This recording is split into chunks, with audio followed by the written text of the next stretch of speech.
Protection of intellectual property, particularly through patents, is key to enabling breakthrough technologies to reach market and scale whilst rewarding the originators. We sat down with the law firm J A Kemp and with Aerosolar Limited, whose technology was developed at Queen Mary University of London, to learn more about bringing renewable energy ideas to fruition.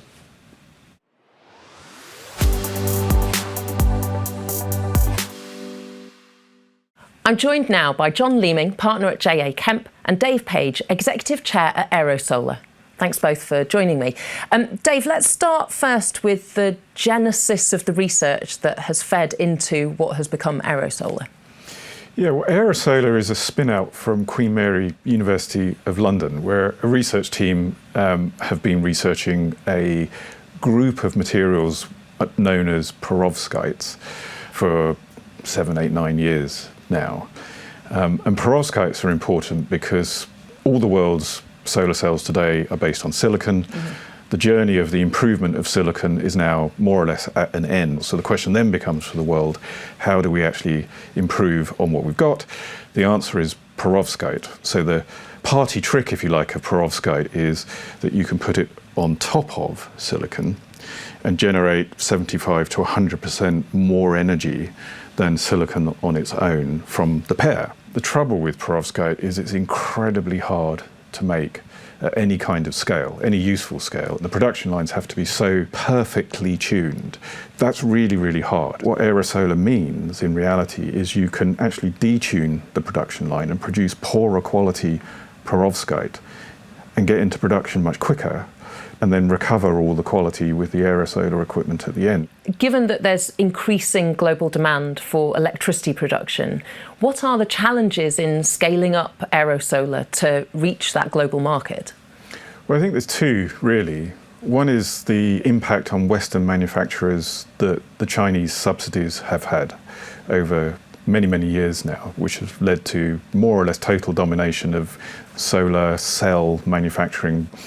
The second challenge is one around intellectual property itself, which if you sort of put your investor hat on and think about investing in a company, one of the things you're going to want to know for sure is that company has a defensible moat around it to protect its intellectual property from being stolen by anybody else. And John, J A Kemp has helped Aerosolar in that respect, in terms of helping them create the defensibility of what they're bringing to market. How does this process work? Well, we regularly talk to academics at Queen Mary and other universities, and in most cases there's a technology transfer group like Queen Mary Innovation who help, and we discuss with the academics what their ideas are, what's protectable, what the potential market applications are, and advise them as to the best way of protecting that. Patents in many cases for this kind of technical invention, and then we work with the academics to write the documents and argue with the patent offices to persuade them that this really is novel and inventive. But we do always have to keep encouraging the inventors to talk to the technology transfer units or to us before they publish anything, because a publication can prevent getting useful protection later. If we publish first and protect afterwards is the wrong order. John, how important is the role of intellectual property and patents in transforming renewable energy, helping us achieve net zero? As Dave says, it's a key point that the investors are looking for.